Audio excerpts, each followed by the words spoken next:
All right, welcome back, everybody. Now, as we approach Mental Health Day, it is tomorrow. Children are often misunderstood when it comes to mental health. It's difficult to actually diagnose a child with any psychological disorder because they're still in the process of actually growing up. Their body and minds are still developing. They're interpreting and processing what goes around in their environment. And recently, however, there have been many cases of children being sexually violent towards each other.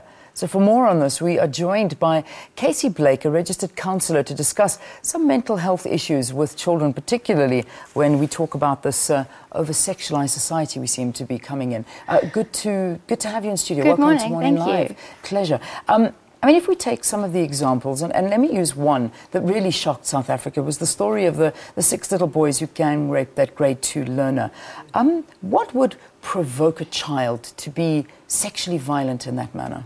I think there's lots of contributing factors that get children to enact these kinds of things. And I think the two main contributors are the over-sexualized culture, that's a very negative portrayal of sexuality that's currently in our media, nowhere to discuss this or work this information out, and a high rate of sexual abuse that's happening in children's homes or in the homes of children.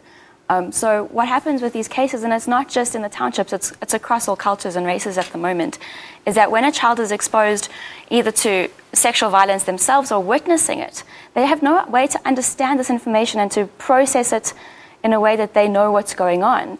So what children do is they reenact these things, and in a group situation, they do that, and without having any positive influences around sexuality or any positive portrayals around sexuality. I mean, if you think about anything related to pleasure, it's got a high age restriction on TV, but anything that's violent has got nothing. It's free for all. So there's very limited exposure. So they act out what they've been seeing, and they try and learn this. The problem is, or they try and figure out the information. The problem is they're just hurting more people, and there's a cycle of violence in our society because of this lack of sex education and information to help them process what's happened to them.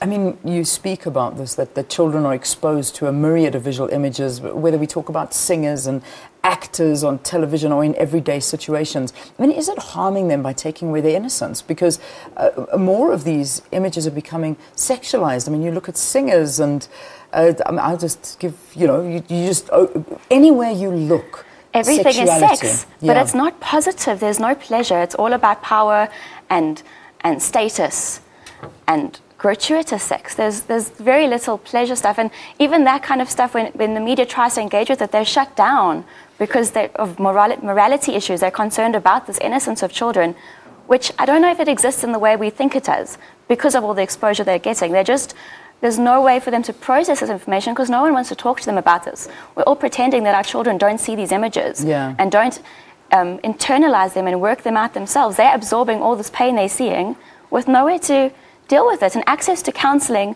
or spaces of sex education that is legitimate or helpful or accurate are limited.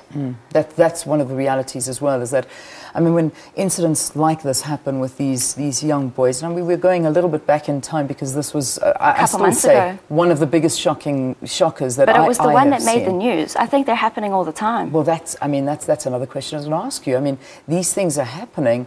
This one, like you say, made the news, but are they being reported? Do we even know how bad the situation is?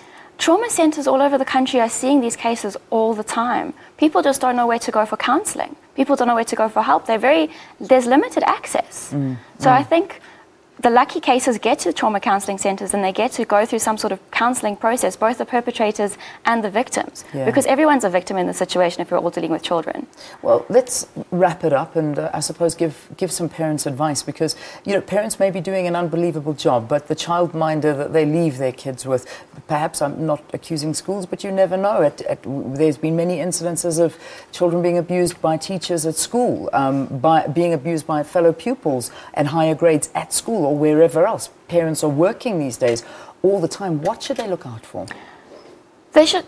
What to look out for is difficult because children are children. They all act out in very individual ways. But get some information about sexuality. Get some training on how to talk to your children about these issues so that you can prevent or prepare yourselves for these conversations. Okay. All right. Good advice. Thank you. Thank you so Thanks much. for joining us here on the program. It's never an easy conversation when you're talking about such a sensitive issue. Casey Blake, Registered Counsellor, discussing mental issues with children. And tomorrow is Mental Health Day. All right, let's go into some sports.